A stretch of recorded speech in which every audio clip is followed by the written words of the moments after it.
Okay, step 3, make sure you check your plug to see how, if you have a black carbon here or soot, so you check and to be sure that everything is okay with your plug.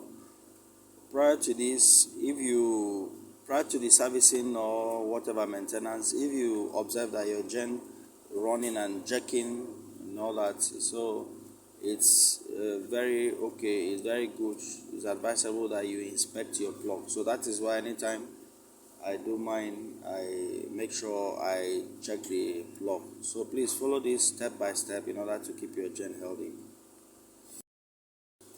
Okay, the number four things I check in my gen is this. This is a valve cover. I check for if there are leakages under beneath this very axis. So if there is, I secure it more. I tighten the bolt. If after tightening, next servicing, then I observe that I still have the same problem, then I lose here in order to change to replace the gasket. It's very, very simple, just 4 bolts. You lose here, lose, and pull it out, replace the gasket. Because if you have leakages here, that means your oil will be going down gradually, which is not good for us, and also it keeps your gen dirty. So number 5 is that you check the body of your generator. Make sure that it is very, very clean, because this generator is air cooled. So if you have dirt around, if you have oil soot around, dusts and all that, it's difficult for this generator to give out heat, because since it's air cooled, the only way it uses to give heat is through the metal around its body. So if dirt is much, that means there's restriction. It will be difficult for the gen to be able to pull out the heat, and which will in turn affect the oil. It will affect the oil, because the oil will be vaporizing much more than normal, which is not something that you would want. And also your gen will be burning, losing oil, because if your oil vaporizes more, you find out that you lose oil more, like something like this. You see, because when it vaporizes, it comes here through the valve cover. You find that it comes here and soak on your air filter, and you find it dropping up and down. That means that your generator is losing much cooling. Okay, so that is number 5. So this number 6 or 7, I think I've lost counts. Okay, so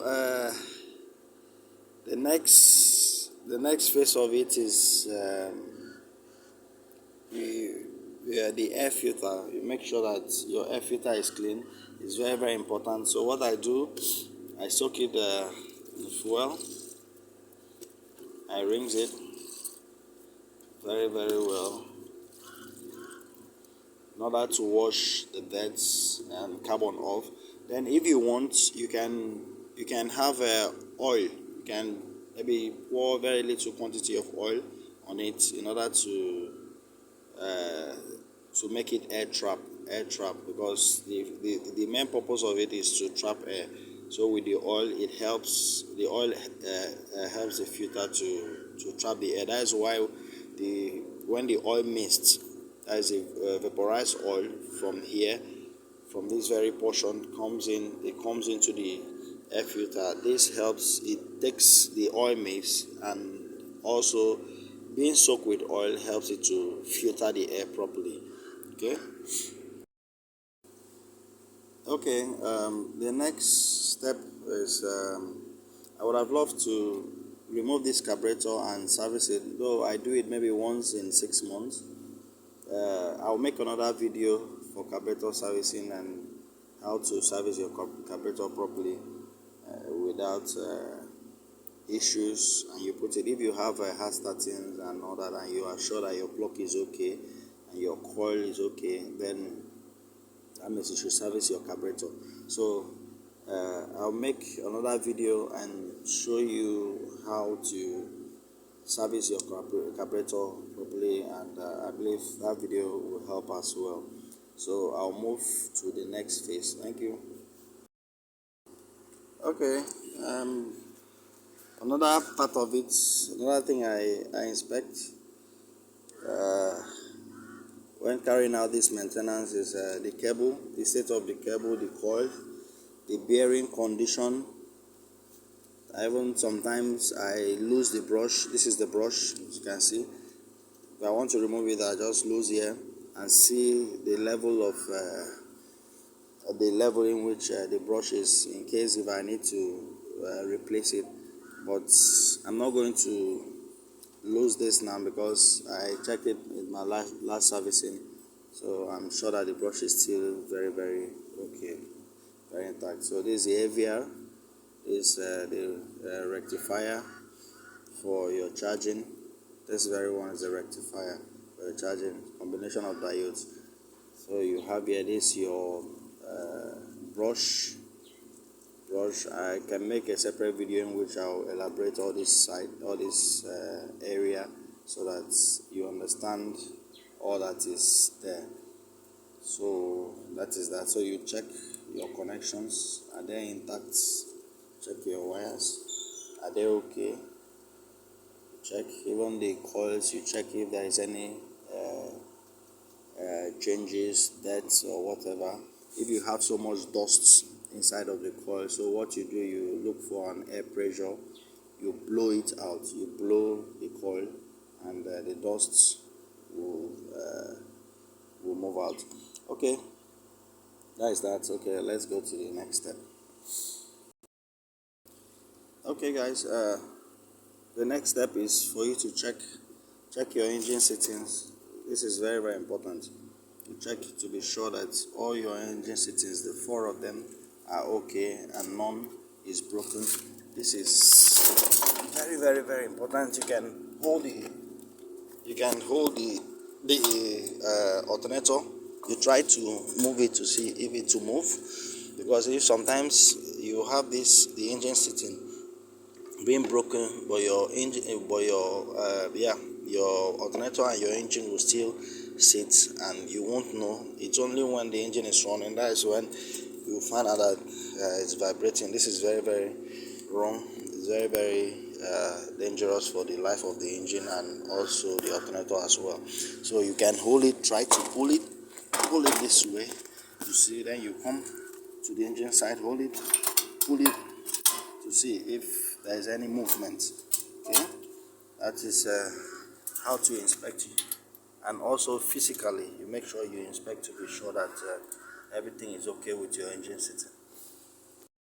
Okay, you can see now I'm trying to wash the engine.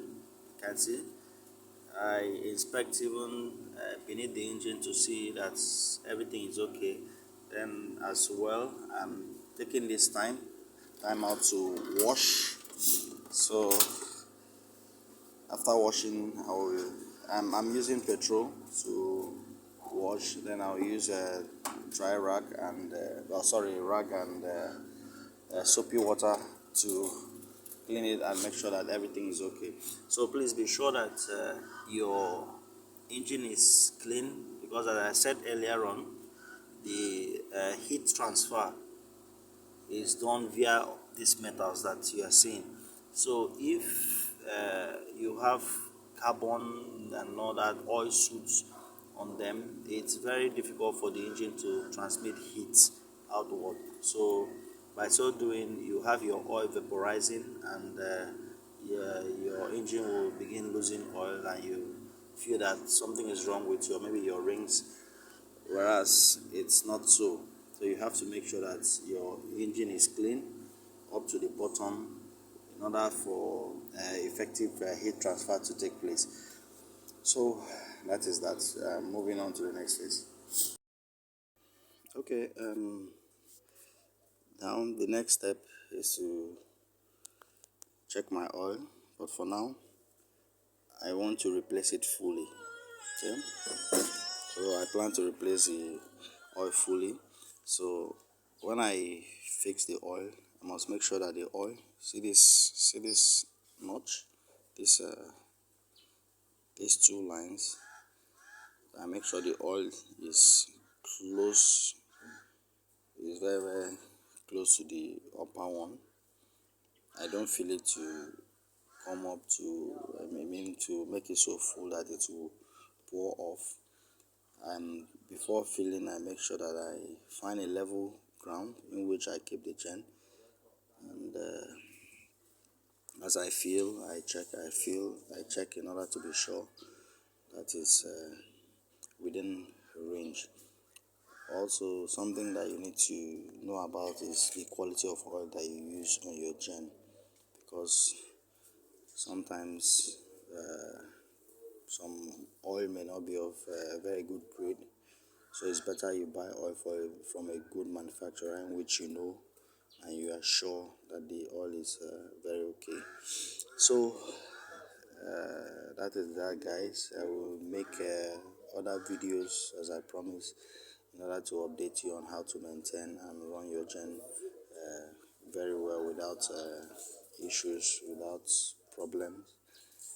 And also, please note that when you, if you have a oil, if you your gen is filled with oil, and you don't run that gen for a longer period, maybe 3 months, and all that, you still have to drain the oil and put another oil. The reason being that oil, when you put oil in a system like this, you keep it after a while. Since the gen is just sitting down doing nothing, after a while moisture will build up, and this moisture stays at the bottom side of your oil sump. And when you start running the gen, it starts contaminating your gen and creates this acid-like solution, which is not good for your metallic parts in the engine. So make sure that if you have oil, even if you don't use the gen, after 3 months, please replace the oil. That will keep your gen sound and very, very reliable. Okay, so that is that for today's video. I will make subsequent videos regarding generator, other maintenance, and repairs as well, so that we all can learn from. And please, if you have any comments, you have something to share, or you have any contribution, please go ahead and do it. And please like, share, and subscribe to encourage me in order to continue making this kind of videos. Thank you, and remain blessed. Bye.